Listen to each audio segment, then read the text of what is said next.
ആടുകളെ അഹ്ലുസുന്നയുടെ പാതയിൽ നിന്ന് തിരിച്ചു കൊണ്ടുപോകാൻ പറ്റാവുന്ന സഖാഫിമാരെ വാർത്തുവിടുക. അതോടൊപ്പം ഈ രൂപത്തിൽ എങ്ങനെയൊക്കെ പരിസരത്ത് പ്രയാസം ഉണ്ടാക്കാൻ പറ്റുമോ അതൊക്കെ ഉണ്ടാക്കുക. ഇപ്പൊ വല്ല പോലീസ് ചില മൂലയന്മാര് മർക്കസിന് തറക്കല്ലിട്ടപ്പോ വളരെ കുറഞ്ഞ സ്ഥലേ മർക്കസ് ഉണ്ടായിരുന്നുള്ളൂ. അന്ന് ഉള്ളാൾ തങ്ങൾ പറഞ്ഞത്രേ, എടാ ഇക്കാണതൊക്കെ നമ്മളുതായിരിക്കും ഒരു കാലത്ത് എന്ന് പറഞ്ഞത്. അത് യാഥാർത്ഥ്യമായതല്ല, യാഥാർത്ഥ്യമാക്കിയില്ല, പുകച്ച് പുറത്താടിച്ചതാ. അപ്പൊ ഈ രൂപത്തിൽ ഏരിയൊന്നാകെ വെട്ടിപ്പിടിച്ചിട്ട് ഇതൊക്കെ നമ്മളുതാണെന്ന് പറഞ്ഞിട്ട് ചില ട്രെയിനിങ് ക്യാമ്പുകള് ജീരാനിക്കാരൻ പറഞ്ഞ പോലെ കേന്ദ്രങ്ങള് സ്ഥാപിച്ചിട്ട് അതിനെപ്പറ്റി ചില പടപ്പുകളെ പടച്ചുവിടുന്ന ഒരു സർക്കസ് കൂടാരം എന്നല്ലാതെ വേറെ മെച്ചൊന്നുമില്ല. എന്നിട്ട് ഓല അപ്പൊ നാട്ടിലിറങ്ങിയിട്ട് വഹാബികള്, ബ്രിട്ടീഷുകാർ അനുയായികള്, ഓല് ഖവാരിജികള്, ഓല് മുൻഗാമികൾ തള്ളിയവര്, അഹ്ലുസുന്നയെ വെള്ളം ചേർത്തവര്, അവരെ ഒതുക്കിയവര്, പുത്തൻവാദികള്, മിണ്ടാൻ പാടില്ല, സലാം ചെല്ലാൻ പാടില്ല, മടക്കാൻ പാടില്ല, വിവാഹബന്ധം പാടില്ല എന്ന് പ്രചരിപ്പിക്കുന്നത്. അതുകൊണ്ട് ഇനി ഈ AP ഖൗമിനോട്, ഈ മർക്കസിന്റെ അനുയായികളോട്, ഈ കാലന്തൂരികളോട് എന്ത് നിലപാടാ വേണ്ടത് ശ്രദ്ധിക്കുക. റഹ്മത്തുള്ളാഹി ഖാസി പറഞ്ഞോട്ടെ, ഏത് രൂപത്തിൽ പെരുമാറണം അവരോട് ശ്രദ്ധിക്കണം. നിങ്ങൾ ചിന്തിക്കണം. ഈ വിഷയങ്ങളിലെല്ലാം സത്യത്തിൽ എന്താണോ മുജാഹിദിന്റെ ഭാഷ, ഈ ഭാഷ തന്നെയാണ് തബ്ലീഗ് ജമാഅത്ത് പുലർത്തിക്കൊണ്ട് നടക്കുന്നത്. അതുകൊണ്ട് ഈ രീതിയും ഈ പ്രവർത്തനവും ഈ വിശ്വാസവും മുസ്ലിം സമുദായത്തിന് അന്യമാണ് എന്ന് പറയാതിരിക്കാൻ നിർവാഹമില്ല. ഞാൻ വളരെ ആത്മാർത്ഥമായി തന്നെ പറയുകയാണ്. നിങ്ങൾ ആരെങ്കിലും നാലാളെ കാണുമ്പോൾ പറഞ്ഞ സംഗതിയാണ് എന്ന് വിചാരിക്കേണ്ട. എനിക്ക് തബ്ലീഗുമായി ഒരു ബന്ധവുമില്ല. എനിക്ക് ബഹുമാനപ്പെട്ട സുന്നത്ത് ജമാഅത്തുമായി സമസ്തമായുമായിട്ടല്ലാതെ ഒരു ബന്ധവുമില്ല.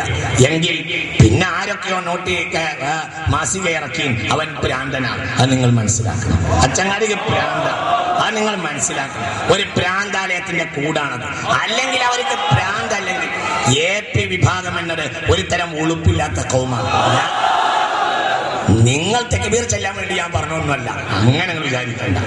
അങ്ങനെയൊന്നുമല്ല. ഉളുപ്പുണ്ടെങ്കിൽ അവർ പലിശക്കെതിരെ ക്യാമ്പയിൻ നടത്തില്ല. ഉളുപ്പ്, മലയാളത്തിൽ ഉളുപ്പ് എന്നൊരു വാക്കുണ്ട്. ഉളുപ്പ്, ഉളുപ്പ് ഉളുപ്പ് എന്നുള്ളത് അയാൾ ജനിച്ച നാട്ടിൽ എന്ന് ഞാൻ പറഞ്ഞില്ല, വാക്കാൻ പിൻവലിക്കാണ്. കാരണം കാന്തപുരത്തേക്ക് നല്ല മനുഷ്യന്മാരാ, അവർ നല്ലോരാ, അവര് സമസ്തന്റെ ആളുകളാണ്, അവര് മുത്തഖീങ്ങൾ സാലിഹീങ്ങളാണ്. അയാളെ നാട് ഞാൻ പറഞ്ഞില്ല. അയാൾക്കോ അയാളെ അനുയായികൾക്കോ ഉളുപ്പ് എന്ന 3 അക്ഷരം ഉണ്ടെങ്കിൽ പലിശക്കെതിരെ എങ്ങനെ ഒരു ക്യാമ്പയിൻ നടത്തും? ഇയാൾ പറഞ്ഞതാ, 2 കോടി ഞാൻ പലിശ കൊടുത്തു, ബാക്കി പലിശ കൊടുക്കാനുള്ള പൈസ എന്റെ കയ്യിലുണ്ട്. നിങ്ങൾ മറന്നോ? അയാളും അയാളെ പേറിയവനും മാറും. അതെല്ലാരും മനസ്സിലാക്കണം. അതെല്ലാരും തിരിച്ചറിയാം. അത് മനസ്സിലാക്കണം. അയാൾക്ക് അയാളുടെ സമൂഹത്തിനും അള്ളാഹുവിന്റെ അടിസ്ഥാനം ഇല്ല. എന്താ അള്ളാഹുവിന്റെ അടിസ്ഥാനം? എന്തിനായാലും നിങ്ങൾ പ്രവർത്തിക്കേണ്ടത്? എന്തിനാണ് അമ്പിയാ ഈ ലോകത്ത് വന്നത്? അമ്പിയാവ് വന്നത് വെറുതെ വേറെ പറയാനല്ല. എന്താ അമ്പിയാവിന്റെ ലക്ഷ്യം? ലഖദ് മന്നല്ലാഹു അലൽ മുഅ്മിനീൻ ഇദ് ബഅസ ഫീഹിം റസൂലൻ മിൻഹും യത്ലു അലൈഹിം ആയാതിഹി വയുസക്കിഹിം. തസ്കിയത്തില്ലാത്ത എന്ത് ആക്ടിവിറ്റീസ്, എന്ത് തസ്കിയത്തില്ലാത്ത സമൂഹം തോന്നിയാസം കാണിക്കുക, എന്നിട്ട് അതിനൊക്കെ അങ്ങോട്ട് സിന്ദാബാദ് വിളിക്കുക, കുറെ ആളുകൾ അങ്ങോട്ട് തെക്ബീർ ചെല്ലുക.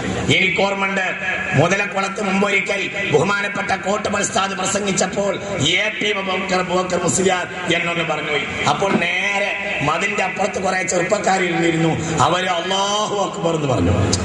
അപ്പോൾ കോട്ടമൽ ഉസ്താദ് പ്രസംഗം നിർത്തിയിട്ട് പറഞ്ഞു, നിങ്ങൾ അല്ലാഹു അക്ബർ എന്ന് പറയുന്നത് എനിക്ക് വിരോധമല്ല, പറഞ്ഞു അല്ലാഹു അബൂബക്കർ എന്ന് പറയരുത്.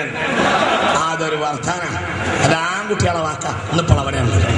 ഇതാണ് AP ഖൗമിന് യാതൊരു ബന്ധം വേണ്ട. അല്ലാഹുവിന്റെ അടിസ്ഥാനം അവർക്കില്ല. 2 കൂട്ടർക്കും ഒരേ ആദർശാണല്ലോ. 2 കൂട്ടരും ഇസ്തിഗാസി തർക്കമില്ല, തവസ്സുൽ തർക്കമില്ല, അതേപോലെ ജാറക്കമ്മറ്റിന് തർക്കമില്ല. ഏതെല്ലാം രൂപത്തിൽ തട്ടിപ്പുണ്ടോ അതൊന്നും തർക്കമില്ല. എന്നിട്ട് പറയുന്നു അല്ലാഹുവിന്റെ അടിസ്ഥാനമില്ല. അപ്പൊ ആ വിശ്വാസവും ആ ആദർശവും അല്ല അല്ലാഹുവിന്റെ ദീന് എന്ന് കൂടി കൂട്ടത്തിൽ നമുക്ക് മനസ്സിലാക്കാം.